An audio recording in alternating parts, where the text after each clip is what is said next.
revue de presse culturelle, Frédéric. Et d'abord des livres, puisque vous l'avez vu dans les JT, on vient d'apprendre la mort de Pierre Péan, célèbre écrivain d'investigation. Voici l'article sur le site web du Nouvel Obs. Vous le connaissez sûrement pour ses livres d'enquête, par exemple celui sur la jeunesse de François Mitterrand, d'autres sur Jean Moulin, les banques suisses, la guerre d'Algérie. Alors pour l'instant, ça n'est sorti que sur le web. Pierre Péan est mort dans la nuit à l'âge de 81 ans. Je passe aux pages culture qui, elles, en revanche, sont dans les journaux papier de ce matin. D'abord une expo au musée Rath de Genève, dans le supplément week-end de la Croix, avec des toiles sur le thème du silence. Vous voyez ici à gauche un tableau du peintre danois Willem Hammershøi et à côté un portrait par Quentin de la Tour.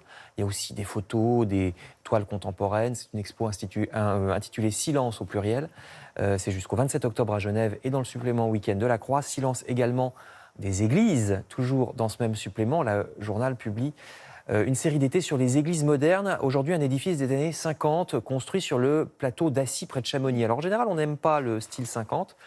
Parfois, on a tort. Là, vous voyez, il y a même une céramique de Chagall dans cette église-là. Le porche est de Fernand Léger. Il y a des œuvres de Braque, Matisse, Bonnard. Donc, elle vaut vraiment le détour, près de Chamonix. Et puis, toujours à propos d'art contemporain, mais cette fois dans le numéro normal de la Croix, celui daté de ce vendredi, le journal vous conseille des villes de France qui donnent de la place à l'art contemporain dans leurs rues.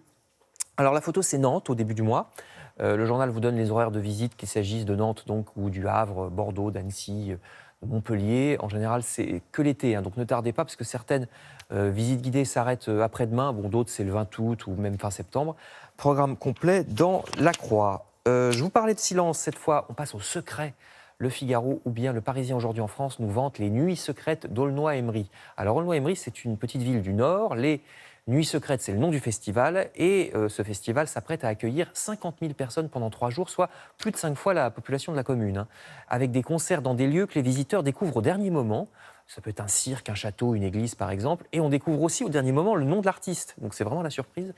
Ça porte bien son nom de Nuits secrètes. C'est la 18e édition de ce festival dans Le Figaro ou dans Le Parisien pour les explications. Toujours au rayon musique, l'Humanité nous propose du blues créole, un trio baptisé Delgrès. Alors Delgrès, c'est le nom d'un révolutionnaire de 1789, originaire de Martinique, et qui est devenu un opposant à Napoléon quand Napoléon a rétabli l'esclavage qui avait été supprimé par la Révolution. Donc voilà pour le nom de ce groupe. Trio qui se produit au festival Jazz in Marciac, 42e du nom depuis hier jusqu'au 15 août à Marciac dans le Gers, et ce matin dans l'Humanité. Enfin, thématique de l'été.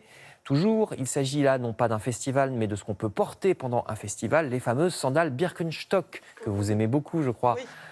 Tous autour de cette table. La marque allemande, fondée en 1896, était ringarde il y a 15 ou 20 ans. Eh bien, aujourd'hui, c'est la mode. C'est très tendance, confirme Julia. Oui. Alors, ce sont des matériaux... Alors, c'est moche, par contre. Julia dit c'est tendance, Marie dit c'est moche. En tout cas, ce sont des matériaux nobles. Ah oui, c'est confortable parce qu'au départ, c'est orthopédique. Donc, vous êtes bien, dedans. C'est glamour, en plus. C'est des matériaux nobles. C'est fabriqué en Europe. Donc ça, c'est plutôt bien aussi. Émission à ne pas manquer ce soir à 22h35 sur Arte, forcément la chaîne franco-allemande, puisque les Birkenstock sont allemandes. C'est le conseil de la Croix.